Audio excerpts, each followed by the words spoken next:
You're listening to another episode of Rig Recon Live. I'm Bruce Quick alongside Jason Witmier. And before we get started on today's episode, make sure you subscribe to us wherever you get your podcasts. You can even find us on YouTube. Catch up on all the past episodes. We have over 10 episodes in this season and even a little more in season one, going strong here. Excited for today's episode. If you haven't already, make sure you follow us on social media. You can find us on Instagram or Facebook. And then most importantly, visit our website, rigrecon.com. Stuff is getting updated all the time, including a new section on pump controls. And we even did a podcast talking about the ACE system and the pump control features of that new system from FRC. So again, Jason, another great episode today. We're going to be revisiting NFPA 1900 for those who listened to it or those who haven't. We did a deep dive on NFPA 1900 early in the first stages of the podcast. If you haven't heard that one already, I'd really recommend going back and listening to it. I think it was a great episode. We covered a lot of things, but today we wanted to talk about changing the code, and right now it's open for public comment. But before we get started, maybe if you just want to give an overall purpose of NFPA and why that exists, just to remind our audience. Sure. Happy to be here again. Midsummer here. We had a little hiatus on Rig Recon, and it's important that I point out that congratulations to Bruce and his wife who brought their baby boy into the world. That delayed some filming, but it's awesome. You get to be a dad now and join us all in fatherhood. Yes. Yeah, I appreciate it. Thank you. So the code, we did do a very deep dive on the code, and we're not going to go in depth on the code itself again, because if you want to see that, please go back and rewatch it. It's very applicable at this point. It's not something that was dated. So until this code changes, everything we said in that podcast would still apply. But let's just remind everybody what the code is. So the first thing is it's NFPA 1900 that we're talking about. And this code's primary purpose is safety. It's really to be a minimum standard to provide safety for the apparatus. And when we talk about safety, it's not just safety for the people riding in that apparatus. It's also safety for all of the people out there in the general public. These are large apparatus that are heavier than the typical vehicle that someone will be driving. They're typically driven at, I hesitate to say a faster speed, because we're actually going to talk about top speed a little bit in this, but they are typically moving rapidly. Whether that means that they're going very fast of an overall speed, they're trying to accelerate quickly because they're trying to get to a scene. Right. So it can be dangerous. And this safety standard is put in place so that we don't have an apparatus incident, or we can reduce the number of incidents that happen while responding and protect everyone involved. It's not a law. We point this out several times. It's important to know that. There are no NFPA police. No one's going to come running up to your rig and say, oh, you didn't use this right colored chevron on the back of the truck, so now you're getting fined. Right. Nothing like that exists. And I say but, and it's a huge but. Where it really comes down, and I think we talked about this in the last one, but it's so important to point out, where it really comes into play is in a court of law, when things have gone wrong. When you're the chief of the department, or you're the head of the apparatus committee that spec'd that rig, and you had that unfortunate incident. Maybe you didn't even do anything wrong. You were parked in an intersection blocking traffic, and someone ran into the back of the rig. So you weren't at fault at all. But you didn't follow the code, and maybe a sharp lawyer caught that you didn't have the right warning lights on the back of the truck. Let's face the facts. In all honesty, that probably didn't cause the accident. But if a sharp lawyer catches that, and now you're sitting up on the stand, and he says, well, why did you choose not to put what NFPA required? And as a chief, first of all, your answer better not be, I didn't know, because you need to know the code. But the bigger thing would be, well, we chose not to follow that because we thought we could do it better this way. They're going to pull this book out that's sitting on my desk, and they're going to say, so this book that came out from all your peers who made a minimum standard, you decided you didn't need to meet that minimum standard. In a court of law, like I said, there's no law that enforces NFPA, but those jurors are going to look and say, you're in the wrong. You didn't follow it because you just didn't want to. Right. And I think, again, we can't emphasize enough. You got to go back and listen to that deep dive episode. It sort of talks about NFPA 1900, how the committee is formed, the process of the different versions of NFPA. But today we're going to talk about changing the code, and maybe before we even go into that, let's talk about how the code has sort of changed over the past few cycles. So I mentioned in the beginning that we're a minimum standard. NFPA is a minimum standard, and I think at some point along the way, good intentions are always involved. There's a saying out there that the road to hell was paved with good intentions. Right. Everyone had good intentions, but at some point, this minimum standard became more than a minimum standard. We started to tell people how to put their rig together. The code contained a major section that said, here's all the equipment you need to carry on your rig. Well, as we talk about it and as we think about it, the way that LA Fire operates versus FDNY versus I live in New Ringgold, Pennsylvania, versus the way that the small volunteer fire company New Ringgold, Pennsylvania operates is different. Right. And it's not different because we're thick-headed and we've decided that we have to be different. We have different environments. We've got row homes in New York City. We've got taxpayers that they refer to, where you've got a business down below and a house or a apartment building up above. We've got tight streets. Then I get into a rural community where I have no fire hydrants and I'm operating off of tankers. So at some point, the shift came in. It's only in the last revision, really, where the focus became, let's strip some of these things out that aren't involving safety and that are telling someone how to put their rig together. You should know how to put your rig together. You're in charge. It's your response district. You know that. So you'll see several things like the minimum equipment standards. They move to the annex. The annex section is a suggestion, whereas the main body of the code is a requirement. They refer to it as shall and should. So the main body of the code is shalls, and the annex are shoulds. These are things that you should do, but we're not necessarily going to hold you accountable. But the things that you shall do, you have to do. Right. That's where the change really came, is trying to make this more of a minimum standard on safety and not really just telling you how to build your truck. Right. And what year is the current code that we're using, the NFPA 1900? So the current code, NFPA 1900, is 2024. Now, just to give you an idea on how the revision process goes and how this works, that code went through all of its revisions.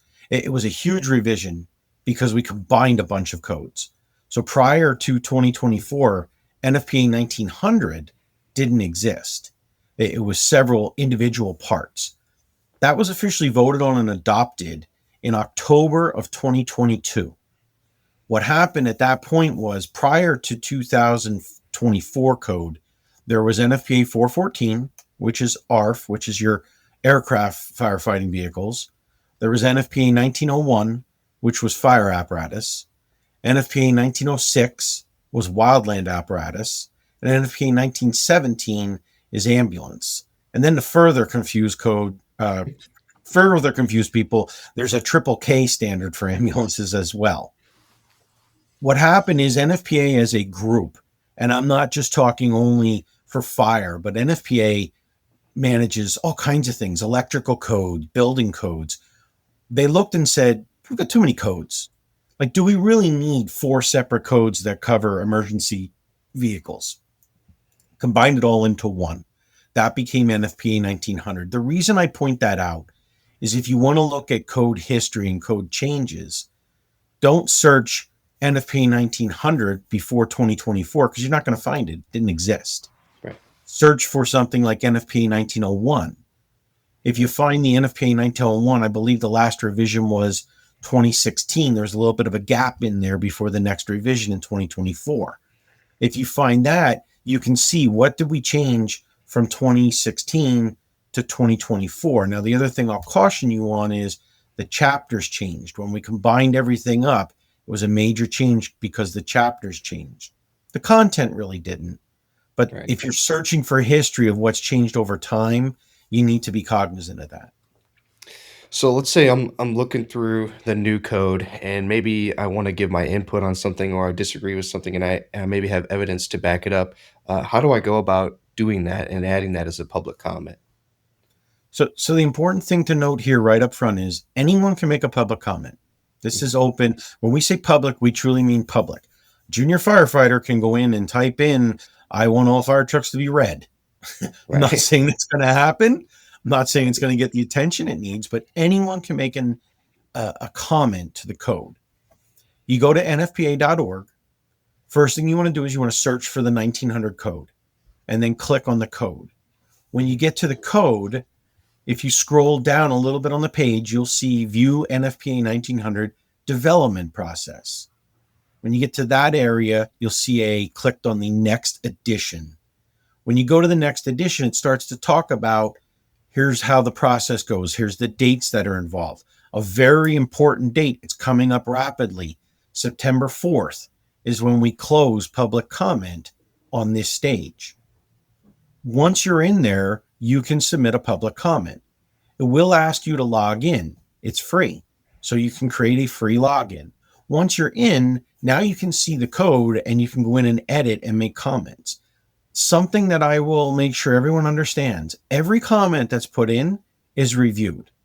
No Right. matter how insignificant it might seem, you could be correcting punctuation. You could find a typo. You could be asking for a major change to the code. They all get reviewed by the technical committee. So maybe what would be a good example of something firefighters have issues with and they want to give their input on? Let's touch a controversial one, since sometimes we like to touch some tough stuff here on Rig Recon. Top speed. Top Yeah. speed's a very controversial code. Top speed has not always existed. Pulling at my memory here a little bit, but I think it was 2016 maybe when top speed came into the code. I'll go back to my earlier statement, good intentions. So the good intentions were we were seeing some apparatus. We look at line of duty deaths a lot and we look at fatalities. We also look at what happens to the public in an accident. So we were seeing some incidents, primarily with tankers, where we see a rollover incident. And the thought was, let's reduce the top speed of these apparatus so that this heavy, I don't want to say overweight, because they're not typically overweight. They're put through very strenuous tasks to make sure that they are sized for what's carried on it, Right. but heavy compared to everything else on the road, heavy compared to your personal vehicle you're driving. These vehicles were rolling over, killing firefighters, killing pedestrians. So they instituted top speed. If you're looking for it in the code, it's section 7.16, and it says that 7.16 is highway performance. So it gets into how fast should a vehicle be able to accelerate, how long should be able to maintain the speed, things like that. Specifically, 7.16.2 says that the highway maximum top speed of a vehicle over 33,000 pounds shall not exceed 68 miles per hour. It goes on to further say in 7.16.3 that if you're over 1,250 gallons of water, or if you're over 50,000 pounds, so this would be your bigger tankers, maybe a heavy rescue, definitely an aerial device, Right. your top speed is 60 miles per hour. Now, why is this controversial? Think about a long run fire department, even in a major city that has to get out in an interstate. The top speed on a lot of these interstates is 70 miles per hour. Right. Everyone saw the things that went on in LA with the wildfires earlier this year, where they burned down some major areas that we're all familiar with. Mhm. Apparatus had to travel several miles, some of them 100 miles, to get there to assist. Put them out on a long straight interstate where the top speed, the regulated speed is 70, maybe even 75 on some of them highways, and you got a vehicle that can't exceed 60. Right. Some people think that becomes a hazard. If that's something that a firefighter has concern over and wants to give some good feedback to the committee, go in and put a public comment on that. Don't just put a public comment in that says, I think fire trucks should go faster. That's not going to go anywhere. Yeah. We're going to review it. It's going to be real quick. Right. But you've got some justification behind it. So my argument with top speed has always been most of the line of duty deaths. Whenever there's a line of duty death, if you're not familiar with it, there's a NIOSH report that's done. The CDC actually runs that, and they go very in depth. They investigate the death, they investigate all the causes, and then they put out recommendations. 9 times out of 10, when you see an apparatus incident with a line of duty death, you'll see a comment, speed too high for conditions. Hmm. That doesn't mean that I rolled the truck over because I was doing 60. It means I rolled the truck over because I was in a curve rated for 30 and I was doing 50 Right. and I rolled it over. Well, a top speed of 60 doesn't help that situation. Right. So it's a debate. Now, something I'll say up front. We're not on here as a group saying, oh, we got to change top speed. We're Right. just giving you an example. And to be all honesty, rolling back a safety standard is very difficult, but it's not impossible. When we went from the 2016 code to the 2024 code, they took out vehicle data recorders. That it was something that wasn't getting used properly. It wasn't bringing a lot of help to the service, and it is something we rolled back. Right. And I think I want to point something out to our audience that I think is beneficial, right? Like we're sitting on here, we did a deep dive, and now we're talking about the public comment period and maybe how you can get involved in giving your opinion on the code. But why we're talking about this is one, it's important to know and it's interesting to know, right? But two, Jason actually serves on the NFPA committee, so he has a lot of knowledge of this process and how it works, and he's involved in building these codes that you're seeing. Jason, from your experience on the NFPA committee, maybe can you talk to us about how the committee works and so forth? First thing I'll say is anyone that wants to get involved, our technical committee meetings are public. They're open to anyone. Anyone can take part in them. To be on the voting board, that's a seat that you have to be elected into. There's a process. There's only a certain number of seats on the board. The technical committees, because we're coming up to the revision cycle, have really started to ramp up their work. And we're meeting about monthly right now because of the fact that public comment's about to close. We'll take a little bit of a hiatus as they gather all the public comment for us to start reviewing. A lot of the focus of the committee has been, we always, our first step always is, are there mistakes in there? Are there typos? Are there things that just don't make mistake or don't make sense? Did we repeat a code somewhere that we can simplify it? But one of the focuses of this last revision cycle has been, is it measurable? Mhm. So I'm going to give an example, and this isn't in the code now, but I'm going to give it an example if it were in the code. So stepping surfaces. Right now we have an anti-slip stepping surface in the code. If the code just said any stepping surface should be anti-slip, what does that mean? It's going to mean something different probably to you, Bruce, than it does to me. Right. It's definitely going to mean something different to Pierce versus E1 versus Ferrara versus KME versus Rosenbauer. It needs to be measurable, and it is measurable in the code. So in the code, there is a standard for anti-slip. There's a standard on how to test anti-slip and make sure that you're meeting it.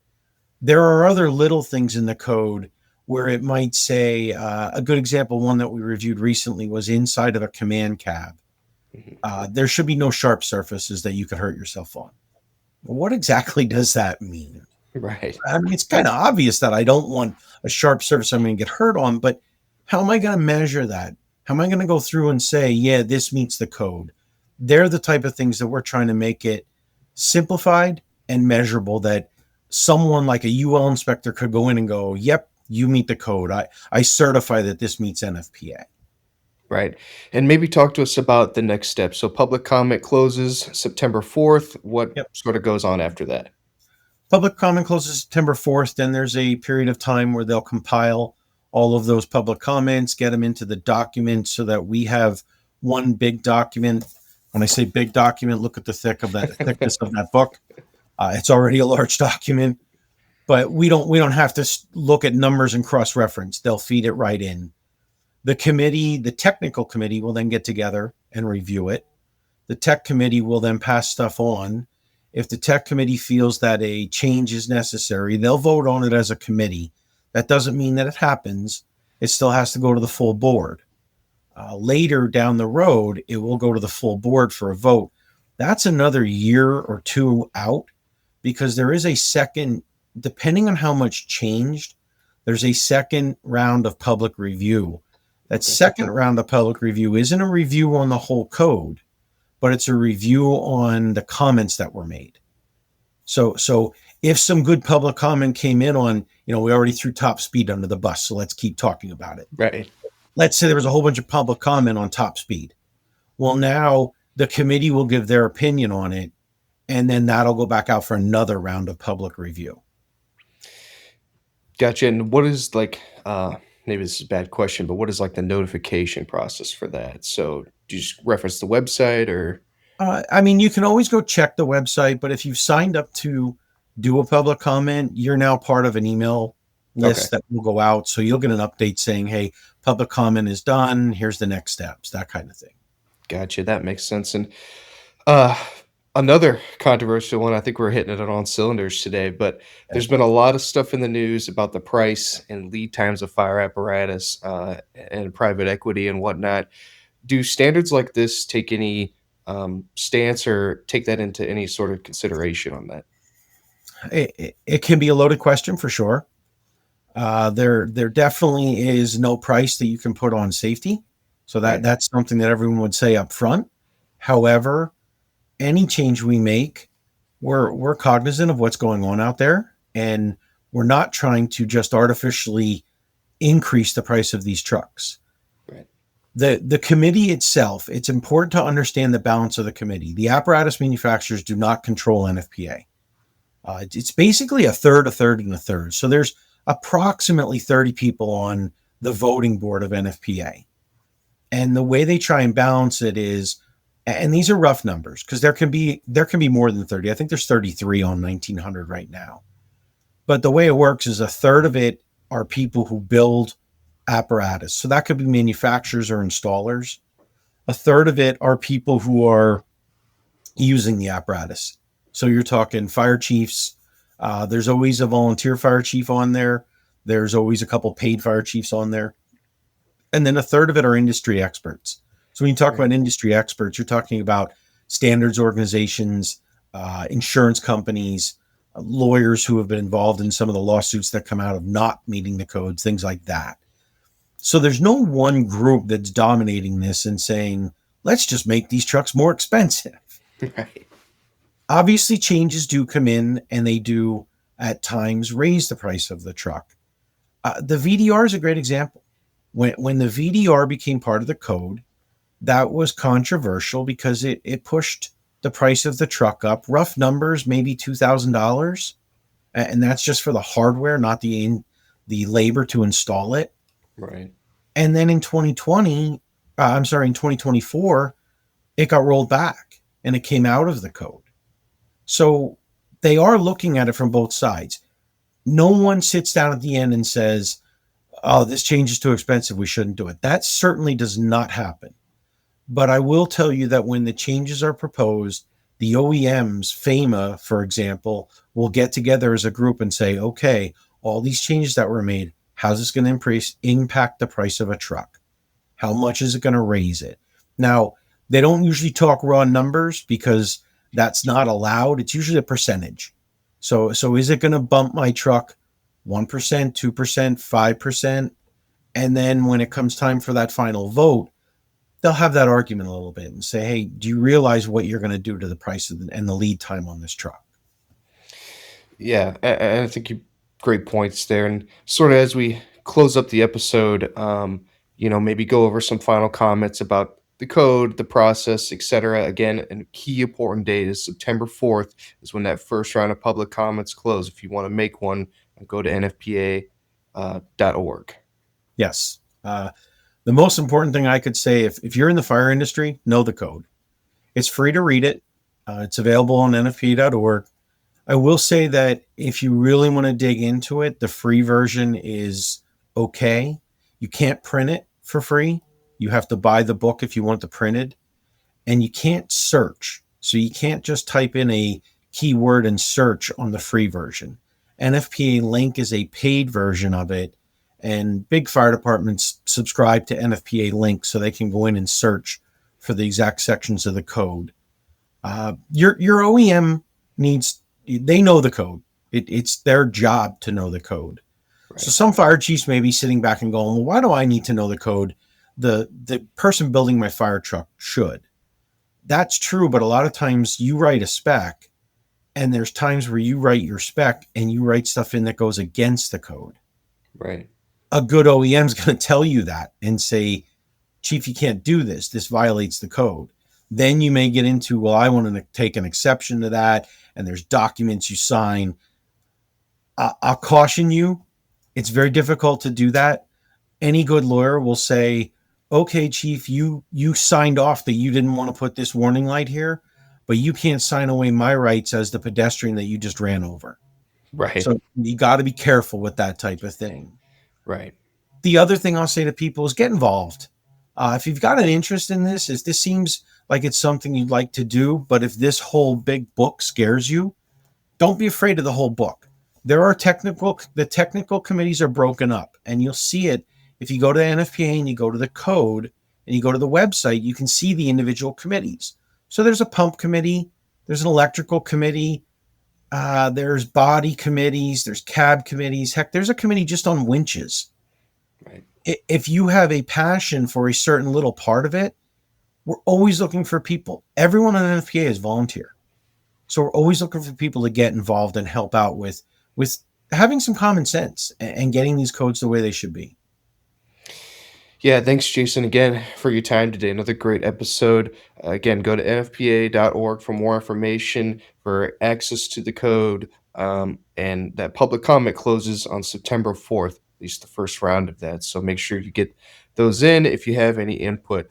This has been another episode of Rig Recon Live. If you haven't already, subscribe to us wherever you get your podcast. Turn on those post notifications so you know when that next episode comes out. You can find us on YouTube. Follow us on social media on Facebook and Instagram. That's at Rig Recon. And then most importantly, visit our website, rigrecon.com, for all the latest apparatus content. There's a ton of FAQ videos, how-to videos, and a bunch of product breakdowns for key products that are going to be in your next spec. So until then, spec the best.